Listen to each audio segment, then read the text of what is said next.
ಸಿದ್ದರಾಮಯ್ಯನವರು 47 ಕೋಟಿ ಖರ್ಚು ಮಾಡಿ ಹೆಲಿಕಾಪ್ಟ್ರು ಎಲ್ಲ ಓಡಾಡಿದ್ದಾರೆ. ಅದರಲ್ಲಿ ಜಾಸ್ತಿ ಹೋಗಿರೋದು ಮೈಸೂರಿಗೆ.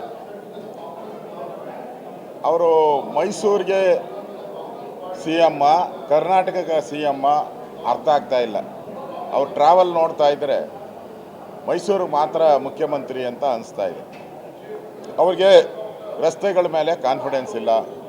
ರಸ್ತೆಗಳ ಮೇಲೆ ಹೋದರೆ ಬೆನ್ನು ನೋವು ಬರ್ತೈತೆ, ಸೊಂಟ ನೋವು ಬರ್ತೈತೆ, ಕಾಲು ನೋವು ಬರ್ತೈತೆ. ಅದಕ್ಕೆ ಅವರು ಹೆಲಿಕಾಪ್ಟ್ರನ್ನು ಚೂಸ್ ಮಾಡ್ಕೊಂಡಿದ್ದಾರೆ. ಜನ ನೀವು ಬೇಕಾದರೆ ಸೊಂಟ ನೋವನ್ನ ಬರಲಿ, ಕಾಲನ ಮುರ್ಕೊಳ್ಳಿ, ಕೈಯನ್ನ ಮುರ್ಕೊಳ್ಳಿ, ನಾನು ಸೇಫ್ ಇರಬೇಕು.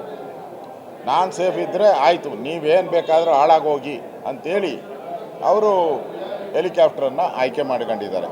ಇಲ್ಲಿ ರಾಜ್ಯದ ಜನ ಇಡೀ ರಸ್ತೆಗಳು, ಕರ್ನಾಟಕದ ಎಲ್ಲ ರಸ್ತೆಗಳು, ಅದರಲ್ಲೂ ವಿಶೇಷವಾಗಿ ಉತ್ತರ ಕರ್ನಾಟಕದ ರಸ್ತೆಗಳನ್ನು ನೋಡಿದ್ರೆ ನೀವು 10 ಕಿಲೋಮೀಟ್ರು ಟ್ರಾವೆಲ್ ಮಾಡಬೇಕಾದ್ರೆ 2 ಗಂಟೆ 3 ಗಂಟೆ ಬೇಕು. ಆ ಪರಿಸ್ಥಿತಿ ಉತ್ತರ ಕರ್ನಾಟಕದಲ್ಲಿ. ಇನ್ನು ಬೆಂಗಳೂರಂತೂ ಸುಮಾರು 15-16 ಜನ ಈಗಾಗಲೇ ಪ್ರಾಣ ಕಳ್ಕೊಂಡಿದ್ದಾರೆ. ದಿನನಿತ್ಯ ಬೆಂಗಳೂರಲ್ಲಿ ಗುಂಡಿ ಬಿದ್ದ ರಸ್ತೆಗಳನ್ನು ನೋಡ್ತಾ ಇದ್ದೀರಿ. ಅದಕ್ಕೆ ಅವ್ರಿಗೆ ಹಣ ಇಲ್ಲ. ನಾನು ಸಜೆಷನ್ ಕೊಡೋದು ಸಿದ್ದರಾಮಯ್ಯನವ್ರಿಗೆ, ಸೊ ಬೆಂಗಳೂರಲ್ಲೂ ನೀವು ಓಡಾಡೋಕ್ಕೆ ಕಷ್ಟ, ಅಲ್ಲೂ ಯಾವುದಾನ ಒಂದು ಸಣ್ಣ ಹೆಲಿಕಾಪ್ಟರ್ ನೋಡ್ಕೊಳ್ಳಿ. ಬೆಂಗಳೂರಲ್ಲಿ ಅಲ್ಲೂ ಓಡಾಡೋಕ್ಕೆ ಮನೆಗೆ ಅಲ್ಲೆಲ್ಲ ಸಣ್ಣ ಹೆಲಿಕಾಪ್ಟರ್ ನೋಡ್ಕೊಳ್ಳಿ. ಆ ಪರಿಸ್ಥಿತಿ ಇವತ್ತು ಕರ್ನಾಟಕದಲ್ಲಿ ಕಾಣ್ತಾ ಇದ್ದೀರಿ.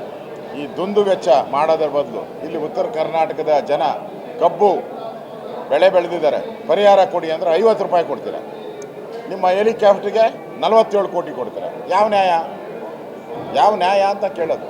ಅಲ್ಲೂ ಉದಾರತೆ ಬೇಕಲ್ಲ, ಕಬ್ಬು ಬೆಳೆಗಾರರಿಗೆ ಕೊಡೋಕ್ಕೆ. ಆ ಉದಾರತೆ ನಿಮ್ಮಲ್ಲಿ ಇಲ್ಲ. ಓಕೆನಾ ಸರ್? ಈಗ ಕರ್ನಾಟಕದ ವಿಧಾನಸಭಾ ಅಧಿವೇಶನ ಬೆಳಗಾವಿಯಲ್ಲಿ ನಡೀತಾ ಇದೆ. ಸುಮಾರು 20 ಕೋಟಿಗೂ ಹೆಚ್ಚು ಹಣ ಡೈರೆಕ್ಟಾಗಿ, ಒಂದು 25-35 ಕೋಟಿ ಹಣ ಇಂಡೈರೆಕ್ಟಾಗಿ ಈ ಅಧಿವೇಶನಕ್ಕೆ ಖರ್ಚಾಗ್ತಾ ಇದೆ. ಆದರೆ ಅಧಿವೇಶನದಲ್ಲಿ ಏನು ನಡೀತಾ ಇದೆ? ದಿನ ಡಿನ್ನರ್ ಪಾಲಿಟಿಕ್ಸ್, ರಾತ್ರಿ ಊಟ, ರಾತ್ರಿ 1 ಗಂಟೆ 2 ಗಂಟೆವರೆಗೂ ನೀವು ಮಂತ್ರಿಗಳು MLAಗಳನ್ನೆಲ್ಲ ಕೂಡ ಹಾಕ್ಕೊಂಡು ನಿಮ್ಮ ಬಲ ಪ್ರದರ್ಶನ ಮಾಡೋಕ್ಕೋಸ್ಕರ, ನಿಮ್ಮ ಶಕ್ತಿಯನ್ನು ಹೈಕಮಾಂಡ್ಗೆ ತೋರ್ಸೋಕ್ಕೋಸ್ಕರ ಈ ಅಧಿವೇಶನನ ಯೂಸ್ ಮಾಡ್ತಾ ಇದ್ದೀರ. ದುಡ್ಡು ಯಾರ್ದು? ಸರ್ಕಾರದ್ದು. ನೀವು ಮಾಡ್ತಾ ಇರೋ ಕೆಲಸದಿಂದ ಯಾರೋ ಅಧಿವೇಶನದಲ್ಲಿ ಬಂದು ಮಂತ್ರಿಗಳು ಟೈಮ್ ಕೊಟ್ಟು ಅಸೆಂಬ್ಲಿಯಲ್ಲೇ ಕೂತ್ಕೊತಾ ಇಲ್ಲ. ಯಾರೂ ಇಡೀ ಅಸೆಂಬ್ಲಿಯಲ್ಲಿ ಎಲ್ಲ ಮಂತ್ರಿಗಳು ಪರ್ಫಾರ್ಮೆನ್ಸು 0, ಪಾರ್ಟಿಸಿಪೇಷನ್ ಕಡಿಮೆ. ಅವರು